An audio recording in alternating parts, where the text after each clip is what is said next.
Líbí se ti někdo z prváku z oboru film? Wonder if you like me back. Takže, jaký máš názor na Fury, Terians a tak dál? Hello you guys, vítejte zpátky na mém YouTube kanále a asi po půl roce, nebo fakt nevím jak dlouho to je tady další video a dneska tu máme Q&A. Mám tady 48 otázek, což je furt v pohodě, mám to teda tady na iPadu a budu je jakoby číst. Let's go! První otázka, což jakoby není otázka, což jakoby. Zapte se. Takže, první otázka, která není otázka, která jakoby... I don't get it! Protože že prostě polovina těch otázek reálně jsou nějaký odpovědi. Neviděli jsme se dlouho. You're my biggest what if, což je zrovna tahle první. Napište ty otázky, prosím, jo, příště. První otázka konečně. How many kids do you want to have? Jakože, I don't know. Já se nejsem vůbec jistý, jestli děti chci. Pravděpodobně asi ne.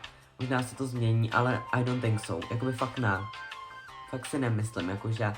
A o hodně věcí vím, že se mi změní názor, ale o tomhle si fakt nemyslím. Takže asi tak. Let's talk about more often, please.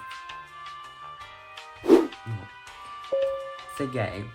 Takže za první naučte se psát a second of all. Look at me. Jakoby proč se ptáš? Další otázka. Your type. Takže teďkon poslední dobou jsem zjistil, že fakt vůbec nevím. Jakože už jsem si možná něco myslel, ale teď jsem zjistil, že fakt nevím. A jakože prostě když se mi někdo líbí, tak prostě se mi líbí and I don't know why. Ale vždycky jakoby vypadají tak nějak podobně, ale teďkon to je úplně jiný and I don't know what to think, ale I'm disappointed. Další otázka. Do you even know how hot are you? Maybe. No. I don't know. Jakože vím, že nevypadám nejhůř, rozhodně vypadám líp, než jsem vypadal dřív, ale jakože thank you. Jak se as? Mám se jakoby...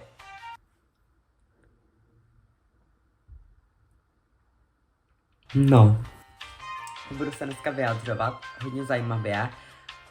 No, hodně zajímavé, hodně věcí se stalo. Takže, jaký máš názor na Fury, Terians a tak dál?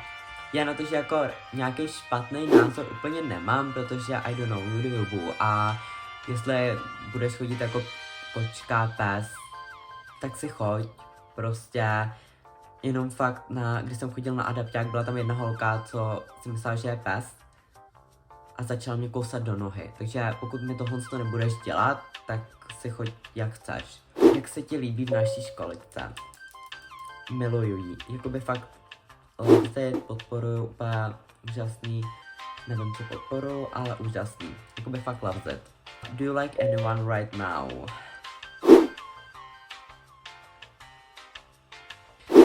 Další otázka, máš rád Terku, která to psala.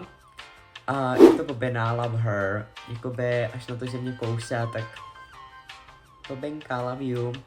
Takže, když jsi začal dělat make-up asi před půl rokem, což je jakoby docela šílený, vypadal jsem fakt bláznivě. A jakože to bylo období, ale dostalo mě to sem, takže jakoby jsem za to rád, ale vypadal jsem fakt crazy. Takže, jak si rodičům řekl o své orientaci? Já teď jakoby ani nevím, prostě to bylo tak nějak postupně and it was obvious, takže asi tak, ale jakoby počkejte, nějak to nehroďte a bude to dobrý. Názor na Vojtu Matějku, OK, let's spill the tea.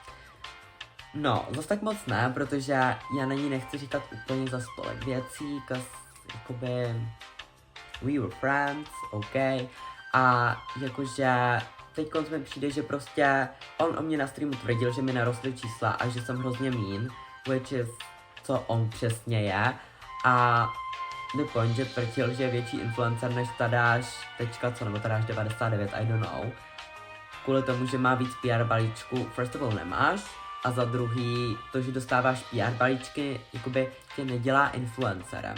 Chápeš? Jakože, kinda, jakoby you are small influencer, ale to, jako kolik jich dostaneš, neurčuje tvoji hodnotu a hlavně se jakoby, by měl zaměřit na to, od koho ty balíčky dostává a jakou mají hodnotu, jo. Ten Tadáš v balíčku dostala určitě víc než 4, ale ten balíček neměl hodnotu 200 korun, ale třeba i 5000, možná i víc, jakože chápeme. Takže asi tak. A potom jakože, nevím, mluví o produktech, který pomalu ani fakt neví, k čemu jsou. A některý fakt jakoby řekl úplný hlouposti. Takže tak, jo. A to je asi všechno about Matějka, co prostě chci říkat veřejně. A asi bych to tak nechal. Fave song artist. Takže asi jakoby můj nejoblíbenější zpěvák. Teď asi úplně nemám, protože já fakt jakoby poslouchám hodně věcí a někdy bych vám řekl Lana Del Rey, někdy Billie Eilish, ale teď fakt nevím, teď je toho víc, takže já přesně vám neřeknu. Ale poslouchám Lanu, no, nějaký Russian zpěvák, no spíš zpěvačky a prostě tak, takže yes. Takže už se blížíme konečně ke konci a další otázka. Who is the friend that's always there for you? OK. Jakoby teď jich je víc a jakože asi moje nejlepší kamarádka z dětství. I don't trust her about something right now. Teď jsem se jenom bral concealer a spadlo mi tady 50 000 věcí. Ale jakože fakt I'm not sure. To vám nepovím, protože fakt teďkon úplně nevím, ale je těch lidí víc. Jsme tady zasínají svíčky, OK. Wonder if you like me back. To by mě taky zajímalo, protože nevím, kdo seš. You should text me, OK, a komu? Jo, nevím. Takže, názor na tvoji třídu, teda na tvoji školu a třídu. Takže, moje škola je fakt dobrá, jakoby čekal jsem to dobrý, ale je to mnohem lepší, takže that's great about that. A potom v naší třídě až na nějaký existence i, bych řekl, tak jakoby loves it. Jakoby i kluci tam jsou v pohodě, holky, takže fakt dobrý. Jakoby, jo, that's all, prostě je to dobrý. Jak děláš svůj drop dead gorgeous makeup, kámo?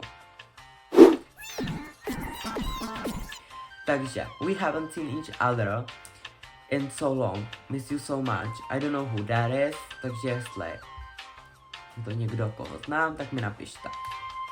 Kolik Maris? Takže předpokládám, že merch a merch bude stát asi 500. A už mám objednaný, jo, takže update. Mám objednaný jenom pro sebe, abych vám jakoby show-upnul, jak to vypadá. A potom si to budete moct předobjednat. Líbí se ti někdo z prváku z oboru film? Anyways, máme tady další otázku. Let's get together soon, please. OK. Kdo seš? Hello. Hello. A poslední otázka. Who do you like?